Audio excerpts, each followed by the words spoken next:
I'm Chris Roselli. And I'm Kevin Miller. Welcome to Western Window, the show made for you by students at Western Washington University. In today's Western Window, we'll find out what it takes to be a Western student athlete. We'll find out more about cutting-edge research that could save lives in the event of an earthquake. And we'll visit the new University Sea Discovery Center in Poulsbo, Washington. We'll check in with the nonprofit that helps girls become rock stars, a program that got its start here at Western. And we'll find out more about the new bike fix-it stations across campus. So stay with us as we explore our world through Western Window.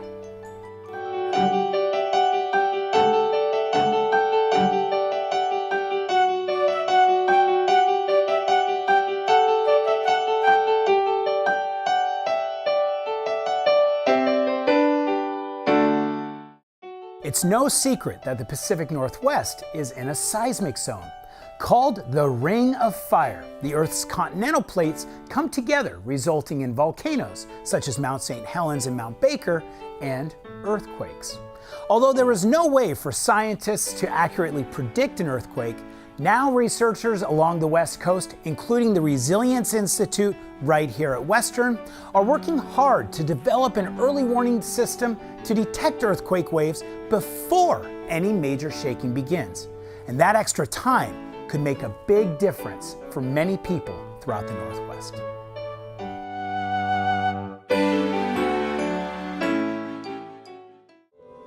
Earthquakes are inevitable in the Pacific Northwest, and most regional populated areas are likely to experience a medium to high magnitude earthquake within the next 50 years.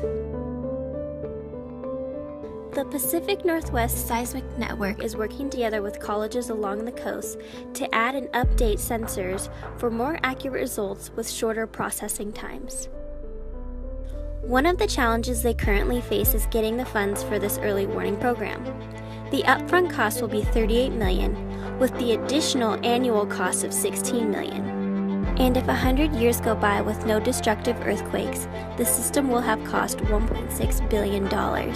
One of the factors that the Federal Emergency Management Agency considers is loss avoidance and loss avoidance of life.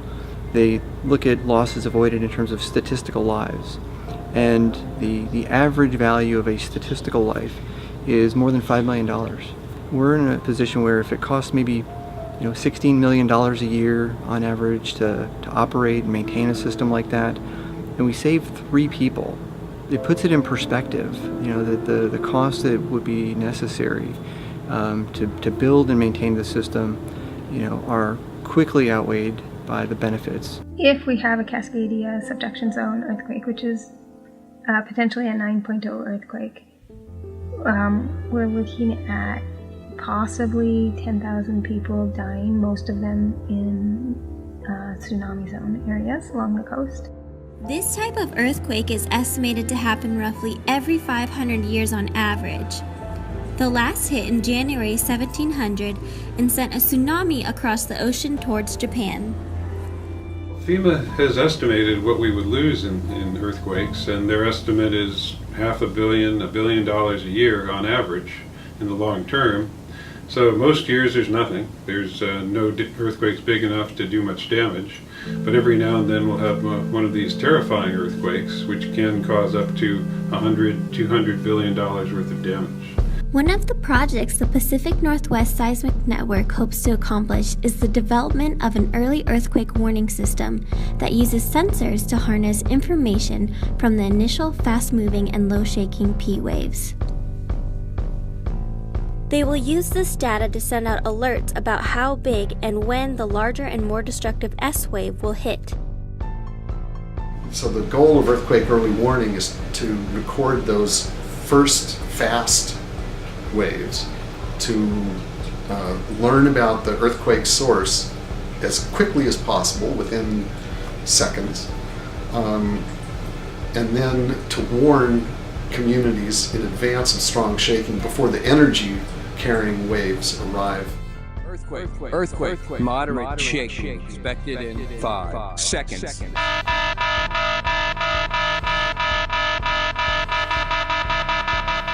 It's exactly what they taught you in school. drop, cover, and hold on.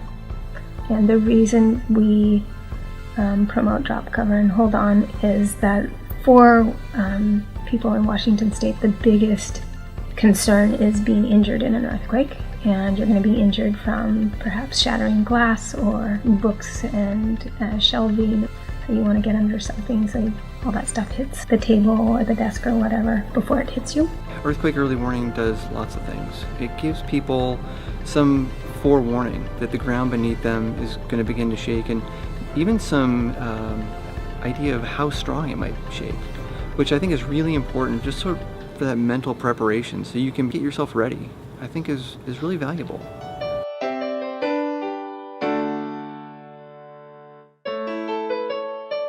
They make it look easy, but their blisters and their sacrifices say otherwise. With months of cold mornings of rowing before dawn, followed by afternoons of intense workouts sandwiched in between classes.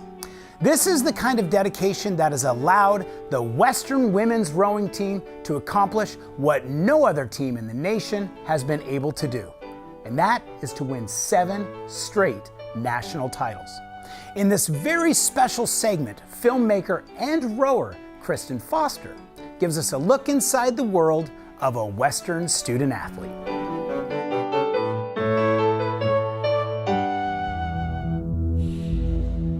At attention go, you just go.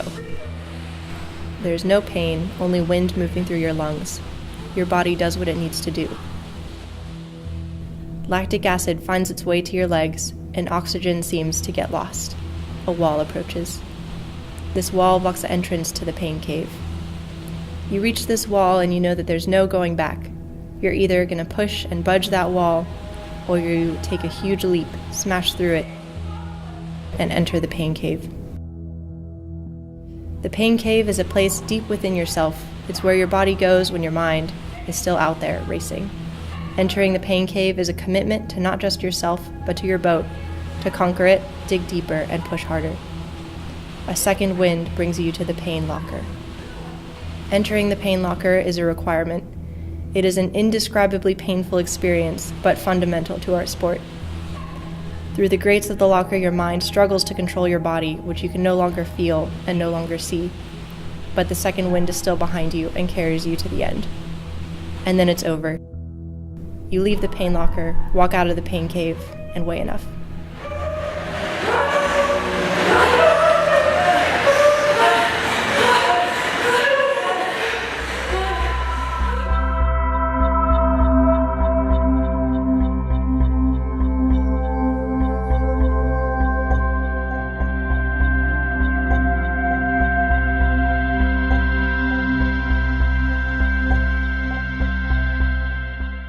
Rowing really, for some people, just isn't a great spectator sport.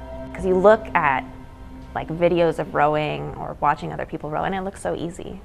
You know, it doesn't look like they're working as hard as they are, but if you've been in the boat, you know how hard it is. Rowing looks graceful because the goal of rowing is to be as efficient as possible. People just don't understand how much pain there is going on inside of the rower. Your whole entire body is hurting, you're hurting, your mentality is dying. I mean, what you feel in a squat, think about feeling that throughout the whole time you're in a boat.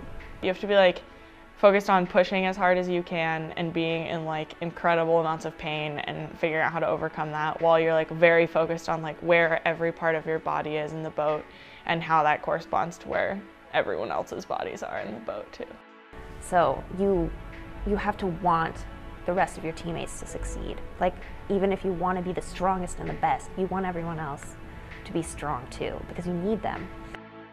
Swing happens when everyone is one with another, and it's this whole feeling of just everybody's thinking the same thing, everybody's moving in the same way, that really brings a crew together. That feeling of like driving with your legs and you just like go and you're all in unison and all pushing so hard and so focused. It's like kind of like magic. I don't know, it's so cool. Every rower kind of describes it as you feel like you're flying or you're just gliding over the water, and it's hard, but it's also so easy. That's, I think, what it feels like when it clicks. The coxswain really bonds with the crew as one as well. The coxswain voice moves just like the rowers' bodies do in a stroke. So the coxswain's intonation kind of sets the pace for the boat. In two, ready? 1, 2, all 9 of us right now. 1, we're in it. 2, we're getting open water. 3, it's us. 4, 5, breathe. 6, 7, show 'em now. 8, who's moving up? 9, 10, it's all us right here. Swing and go. Definitely the most important thing that I do is steering. Our goal is to shave off as many seconds as possible for the end race, and steering straight is very important in doing that. I am also a motivator. As a rower, you have to be really intense in order to sustain the level of power that you need to get yourself through a race, and as a coxswain you need to match that, but with your voice, not with your body.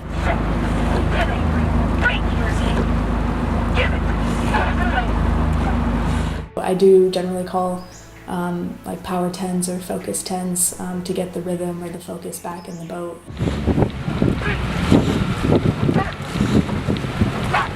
I also call like starts and whatnot during practice, like telling them when to row and when not to row, and sometimes giving technical input and feedback on what they're doing wrong or how they can fix something. Whenever you have so many people in one boat, I mean, there's 8 different people, 8 different voices who don't always get along, don't always think about things in the same way, or just have different ideas about what we should be doing. And as the coxswain, it's definitely your job to focus everyone in and kind of be able to take control and just have that kind of confidence where your rowers will follow you and trust that you will be able to get them through it. I think it's this collective goal with your boat to just feel that perfect swing and to make it happen as long as you can, because I don't think there's many things you can do in your life that feel so easy but are so hard at the same time. And that's a really special feeling, to just sit there and know you're going like 110% pressure, but it just feels so right.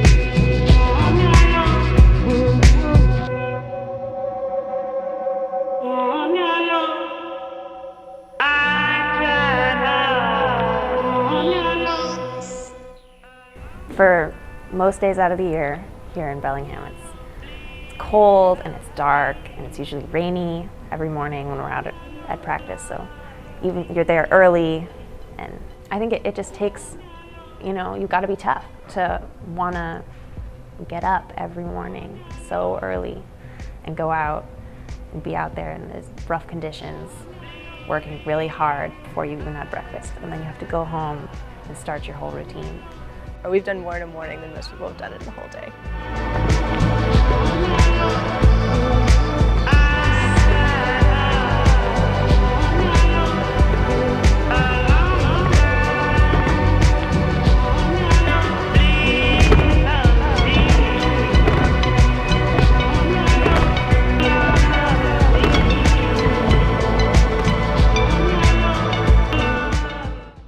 There's a lot to keep up with.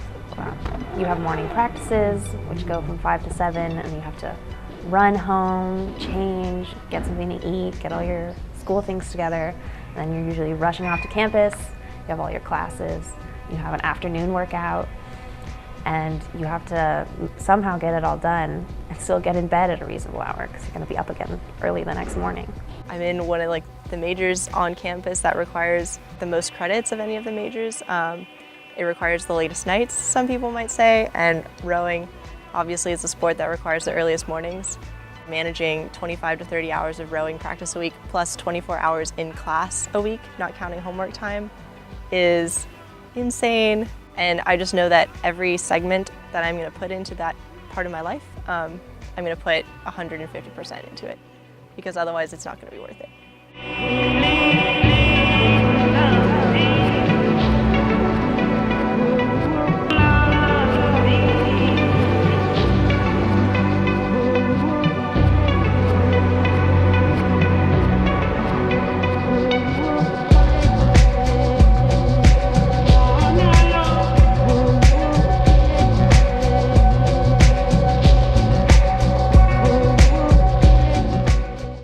Sometimes I wonder why I do it, but when it comes to racing season, and there's just nothing that compares to being in a boat with a bunch of other strong athletes who are your friends and just really working hard together. It's just really special. Vikings! You know what you pull for, but you also like come to figure out what everyone else pulls for, and like what makes them go hard and push themselves past their physical limit. A win is, you didn't accomplish that by yourself. It took all these other girls, and that gives me a lot of respect for them to know that they pull just as hard as me. Like, I can see it, I can feel it, I'm there with them.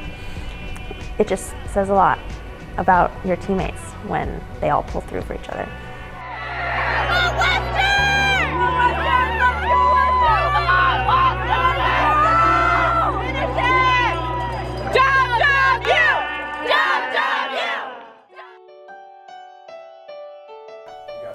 Bike fix-it stations found across campus are funded by the Sustainable Action Fund and include all the tools necessary to perform basic bike repairs and maintenance, from changing a flat and adjusting brakes and derailleurs.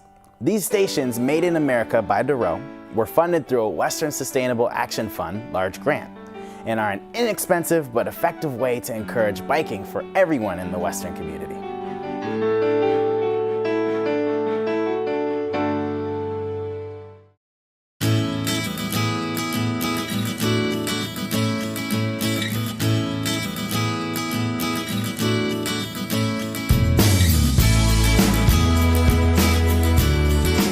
My name is Josh Kirsch. I am the campus bike educator. My job is to promote the use of fix-it station by holding maintenance workshops, doing fix-it events, doing bicycle events. The bike fix-it stations are 24-hour, all-purpose bike maintenance stations. For main tools, they have a bike stand where you can put your bike so you can work on it very easily.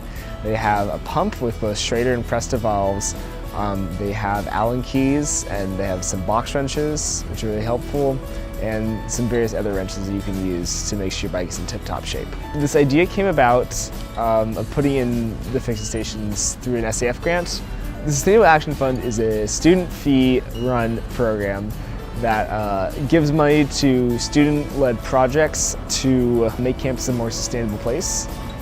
So some cool projects, the Fix-It Station is one. I'm part of another one, the e-bike project, where we have a couple e-bikes we're letting faculty and students use to sort of see how they affect their lives. They're doing another project where they're putting in bikes in the rec center that you can power your own stuff. They've done compost projects. They did a relighting of the PAC concert hall with better energy sufficient lights. So there's a bunch of projects, and they're really cool to work with and really interesting. So if more people bike, and if you feel more comfortable biking, hopefully more people will bike, and through that they'll reduce carbon emissions. But in the short term, get more people biking, have people feel more comfortable with bicycle maintenance and feeling more in control of their bikes, and feel like they can bike in any condition at any time. On the fix station themselves, there's little QR codes. Scan the QR codes and it'll take you to a website that'll show you how to do basic maintenance stuff on your bikes, which is a great resource as well.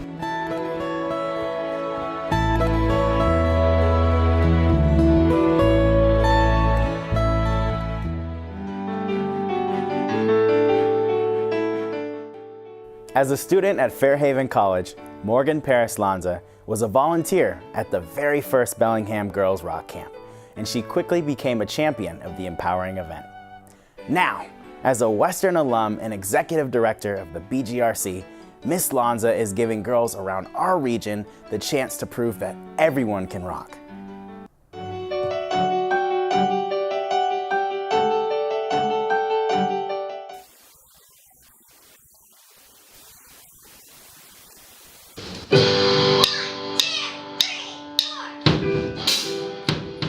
Morgan Chris Lanza. I am the Executive Director of Bellingham Girls Rock Camp and one of the founding organizers. The mission of Bellingham Girls Rock Camp is to educate and inspire girls to be self-empowered, collaborative leaders through music education, performance, media literacy, and social justice.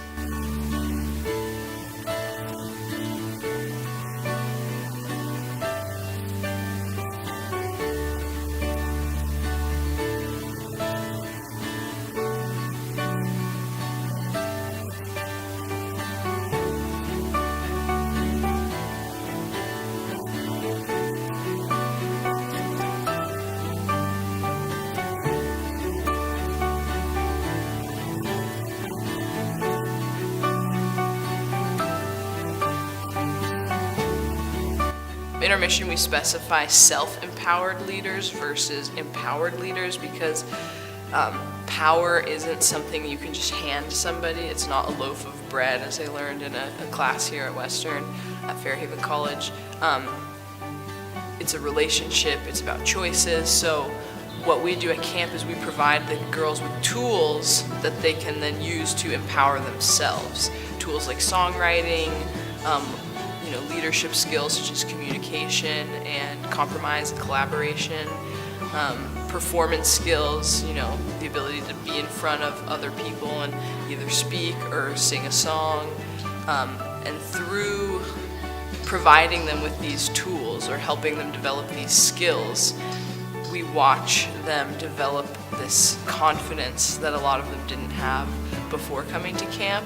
I've seen girls go from being very shy and reserved at the beginning of the week to sliding on their knees on stage during a guitar solo at the showcase performance.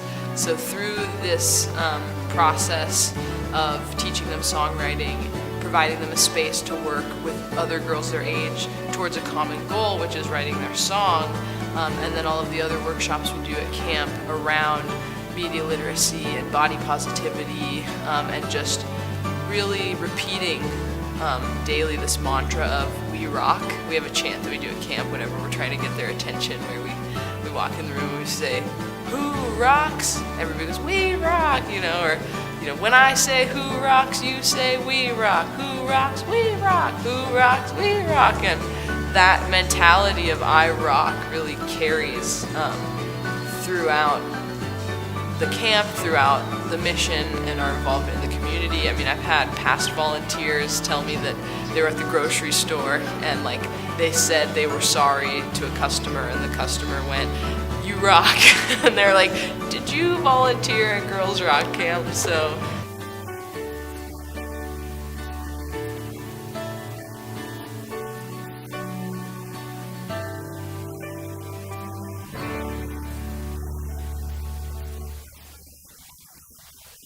it's a culture that is created that carries into the community that really helps all of us, I think, develop confidence and not feel like we have to apologize for who we are or what we do. It's sort of the "I rock" mentality. So.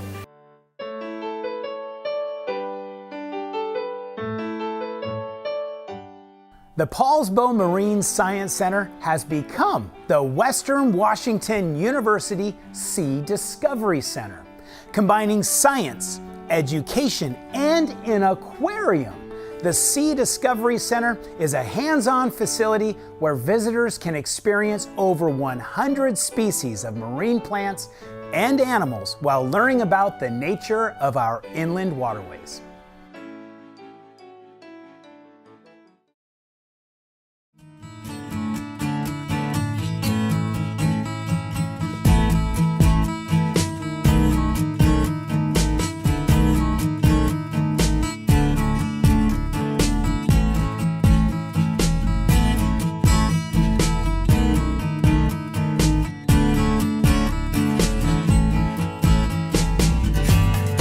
After 15 years rent-free courtesy of the city of Poulsbo, the Sea Discovery Center will now be fully funded by Western Washington University. The Sea Discovery Center was founded to provide education and recreation for citizens of Poulsbo and will continue to do so under Western's guidance.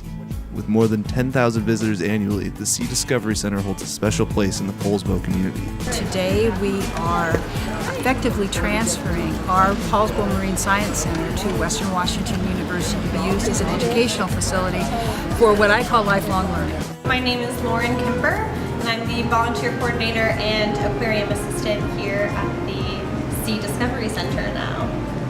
When the public just wants to come in and has questions, that's what our volunteers are here for. The best part about my day is seeing kids get excited about it, and that excitement makes them care. And it's like a lifelong caring that happens. They learn about this stuff, and then for the rest of their lives, they know what is right outside their backyard for the ocean. And it's a great resource too for adults to learn too. So it's amazing how much people bring their kids in, but then they're the ones leaving saying, I had no idea. Well, I think definitely the community continues to benefit, as it has by the current program.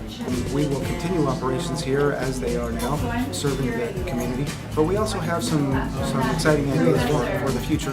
I definitely I'm hoping for an increase in programming that we're available to offer, especially after school programming. I think just in general, the resources they'll be able to bring is really exciting. The biggest hope I have is that this building is used all the time for all kinds of classes, from children to our citizenry, to support Huxley College. We are right on Lake Bay, and this is all about marine science, marine ecology, and I'm hoping that Western will bring that curriculum into this building and produce degrees. There are all kinds of opportunities. I don't know necessarily what they are right now, but in terms of the future, I think it's very, very bright. I'm glad that Western's part of our community, and everybody should come to Poulsbo and check it out.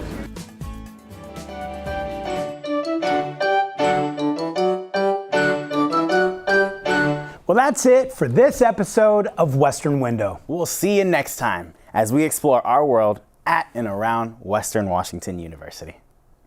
Western Window is proud to partner with the following student publications. Clipson Magazine is published twice each quarter and includes features, multimedia, and issues that affect lives across the greater Bellingham area. You can find it online at clipsonmagazine.com.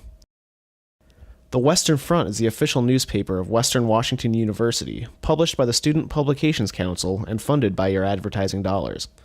The Western Front. Get it first, get it right, at westernfrontonline.net. The Planet is Western Washington University's award-winning quarterly environmental publication and the only undergraduate environmental magazine in the United States. Explore The Planet online at planet.wwu.edu.